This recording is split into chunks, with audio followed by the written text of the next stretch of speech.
Olá, neste vídeo veremos como está se transformando a ideia de cidadania a partir e como consequência de algumas estruturais e qualitativas transformações que marca a nossa época. Depois analisaremos, teremos assim a possibilidade de poder analisar quais são as características desta nova ideia de cidadania que está se construindo e formando no começo deste terceiro milênio. A nossa contemporaneidade é marcada por uma profunda transformação. Essa transformação pode ser nomeada, e nós temos diversos autores que a nomeiam em modo diferente, mas tem algumas características que já se tornaram evidentes no começo desse novo milênio.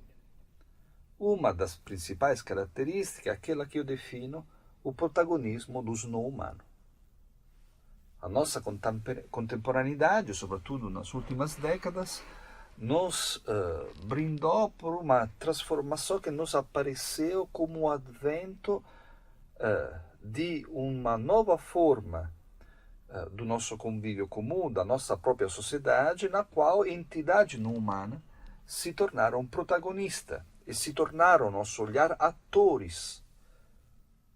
poderosos, capazes de modificar e influenciar o nosso agir e, ao mesmo tempo, de produzir transformações estruturais importantíssimas à nossa sociedade e ao nosso comum. Esse protagonismo dos não-humanos podemos identificá-lo através de três grandes exemplos, né? O primeiro é, obviamente, a pandemia. Quando a recente pandemia de Covid-19, quando um pequeno vírus, uma entidade invisível a ognuno, uma entidade que se torna ativa somente se hospedada em um organismo, e portanto algo de difícil definição, algo a metade entre um ser, uma entidade viva e uma entidade química, se tornou e produziu uma transformação na vida, no cotidiano, na economia de todo o planeta. As grandes multinacionais, os governos do mundo inteiro e a vida de cada indivíduo do mundo foi impactada, em modo dramático, em muitos casos, pelo advento deste vírus, pela disseminação deste vírus. Então, nós, em pouco tempo, percebemos não somente a nossa precariedade do ponto de vista biológico, da nossa existência, mas percebemos também como as grandes instituições que governam o mundo, a grande forma de organização de governo, Estado-nações, as grandes organizações políticas, o grande centro financeiro e econômico do mundo, nada podiam perante este ator poderosíssimo. Então, em poucos dias, este ator modificou a organização mundial e teve a força e o poder de modificar o andamento e o cotidiano da vida de todos os moradores do planeta. Um segundo grande ator poderosíssimo que é presente hoje, na nossa época, em maneira constante, nas decisões de governo, de multinacionais, e também nas preocupações dos indivíduos, dos cidadãos contemporâneos, são as mudanças climáticas, portanto, o clima. O clima se tornou um ator presente, ativo, capaz também, como o vírus, de modificar a nossa vida, de modificar o nosso cotidiano e de influenciar as decisões de governos e de todas as grandes empresas multinacionais, sobretudo desde quando as Nações Unidas começaram a criar um novo tipo de parlamento, que se reúne periodicamente nos encontros chamados da cúpulas, para a detenção do aumento da temperatura e, portanto, para a tentativa de estabilizar o clima, chamada de COP, que reúne todos os governos do mundo e principais centros de pesquisa, grandes multinacionais, que, de maneira imaginária, se sentam junto ao clima, junto à floresta, junto às águas, oceanos, aos rios, à camada de gelo, em um novo tipo de parlamento para tentar buscar soluções que sejam capazes de perpetuar as condições de vida da espécie humana no planeta e, portanto, metaforicamente, esse parlamento passa a escutar as biodiversidades, os diversos outros atores que habitam a biosfera, para junto poder entrar em forma de contratualidades que beneficie a espécie humana, que não crie ulteriores transformações negativas ao meio ambiente. Portanto, tanto quanto o vírus, as mudanças climáticas passaram a ser não somente atores ativos a nível econômico, político e social, mas também foram responsáveis por algumas importantes transformações conceituais. Entre elas, a ideia da própria espécie humana e do próprio humano. A partir da análise geológica, foi cunhado por Crutzen o termo antropoceno, que descreve o advento de uma nova era geológica. A era geológica, que começa a partir com a Revolução Industrial, portanto com a máquina a vapor, e que é a era que estabelece que a ação humana tem um impacto não somente a nível de superfície, portanto, a nível geográfico e a nível das biodiversidades, mas também a nível geológico, no subsolo. E, portanto, isso determina a possibilidade do humano de influenciar as mudanças climáticas, porque a dimensão geológica, como lembrado por Lovelock e por outros autores, é um importante elemento para a estabilização do clima e para o nível de equilíbrio do clima a nível biosférico. O antropoceno, portanto,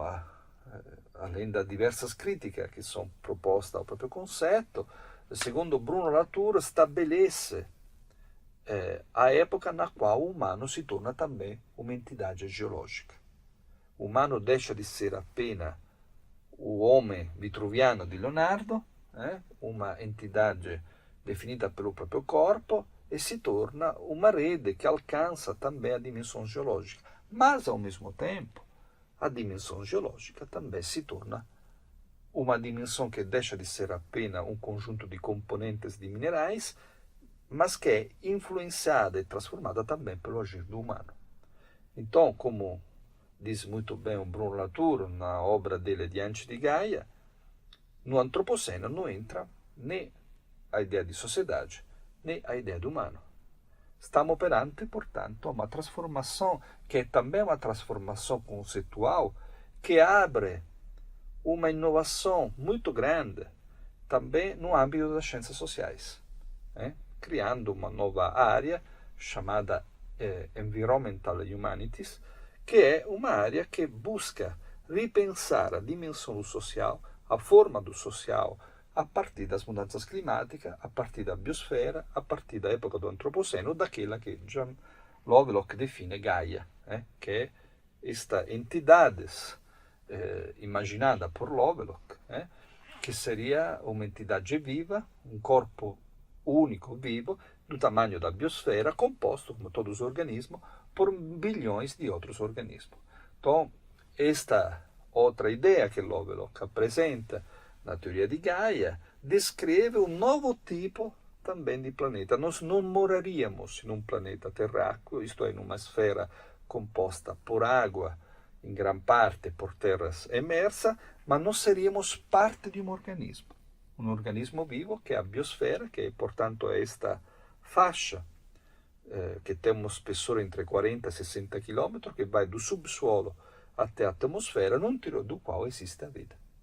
Nós seríamos parte, portanto, e moradores de um organismo vivo, segundo Lovelock. E essas transformações, obviamente, além de expressar o protagonismo dos não humanos, expressa claramente também uma revolução conceitual, que tem a ver com diferentes disciplinas, mas, em modo especial, com a disciplina da área de humanas, alterando a própria ideia de humano, alterando também a própria ideia de sociedade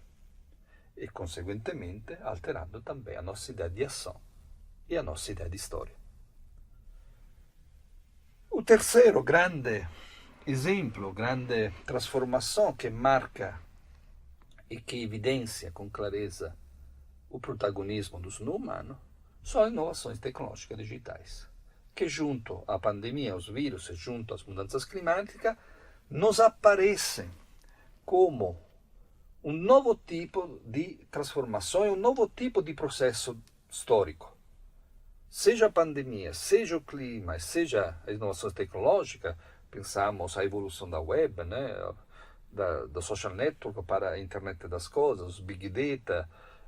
até a internet de todas as coisas e até as transformações últimas dos processos de automatização dos datas que cria a assim chamada inteligência artificial. Perante estas transformações, nós estamos em uma situação que nós vemos que o próprio processo de transformação escapou da mão do humano.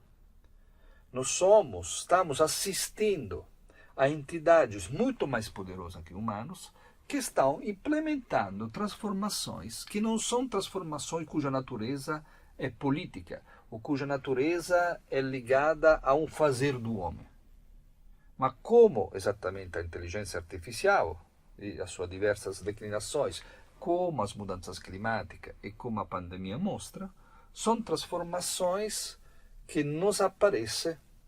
como autônoma e como algo que acontece para além da nossa determinação. Isto cria uma importante alteração que um filósofo importante contemporâneo chamado Timothy Morton chama de processo assimétrico, uma assimetria. Ou seja,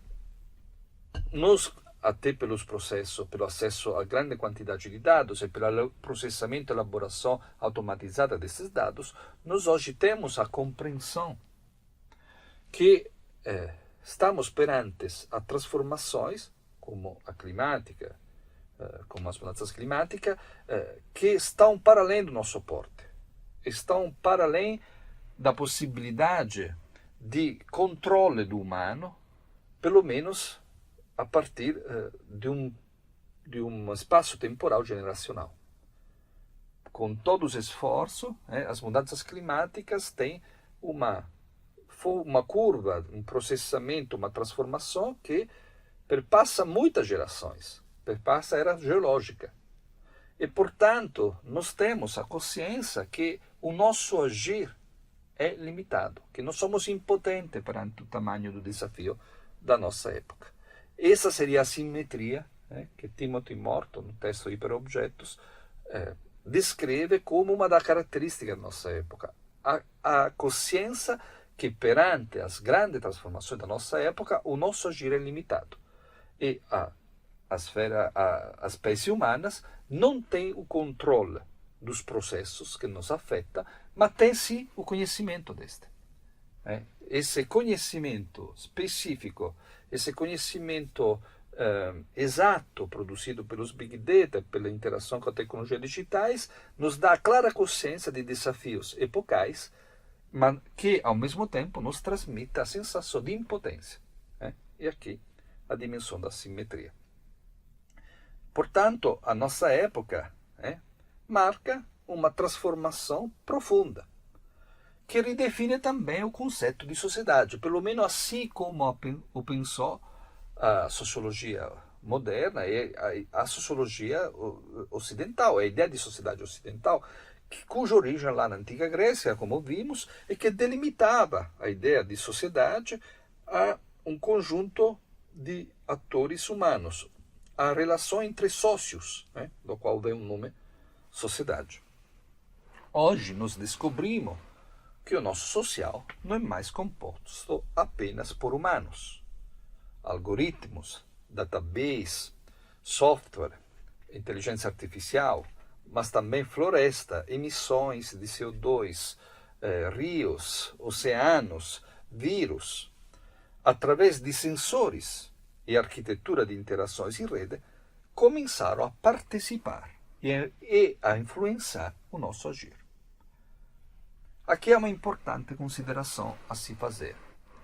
O protagonismo do vírus, o protagonismo do clima, o protagonismo das entidades não humanas, hoje nos aparece como tal, nos aparece em toda a sua força, em todo o seu impacto, porque nós temos tecnologias digitais que nos permitem o acesso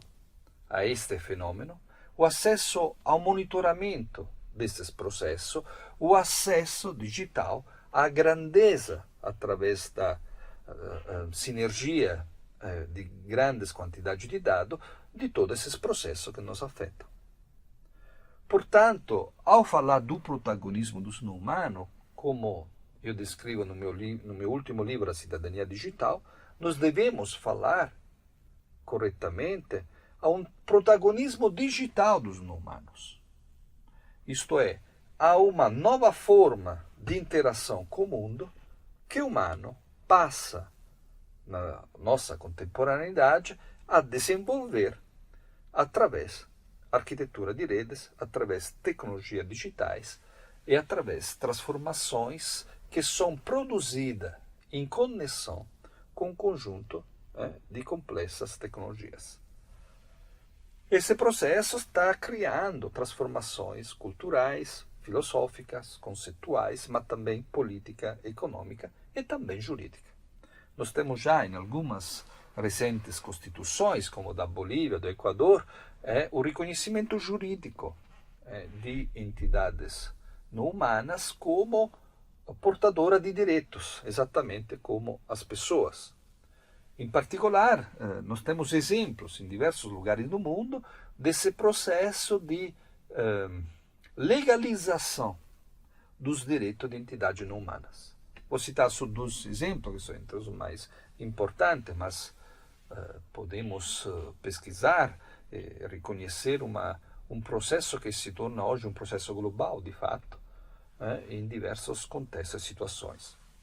Em 1217, em 2017, o Supremo Tribunal de Uttarakhand, na Índia, conferiu o Estatuto de Pessoas Vivas aos rios Ganges e Yamuna. Isto é, a todos os ecossistemas desses dois rios, seus afluentes, as florestas e também os moradores que habitam neste ecossistema, dando aos dois rios o estatuto jurídico de pessoas e entidades viventes. No mesmo ano, na Nova Zelândia, o maior rio do país, o rio navegável Wanganui, também foi considerado um ser vivente pelas populações originárias deste país, foi também beneficiado com o estatuto jurídico de pessoa e entidade viva. Esse processo é um processo muito importante, não é um acaso que surge fora do Ocidente. Que nós temos, como disse também na Constituição do Equador e da Bolívia, isto é, em contexto nos quais existem culturas não ocidentais ainda, culturas ameríndias que têm uma origem diferente do Ocidente, que são impactadas pelo Ocidente, mas que tiveram uma história completamente diferente, ou no caso da Índia, porque, como nós vimos, a ideia de cidadania como uma ideia delimitada apenas aos atores humanos é algo que marca, que caracteriza a ideia ocidental de cidadania. E que hoje exatamente se encontra em um processo objetivo de crise, em um processo que manifesta a necessidade do superamento desta ideia de cidadania que delimitava os direitos e também a ideia de uma sociedade na qual os únicos atores eram os humanos. Perante as transformações que acabamos brevemente de identificar, como as mudanças climáticas, a pandemia e todas as formas de tecnologias que hoje são produzidas pela conexão dos dados, pelos Big Data, pela inteligência artificial, todo o chatbot, ChatGPT e todos os Large Language Models, a forma de emulação de linguagem humanos, e toda a forma de criação que as tecnologias produzem sem a ação do humano, isso ovviamente se torna necessário riconsiderar a nossa ideia de cidadania, a nossa ideia de humano e a própria nossa ideia de sociedade.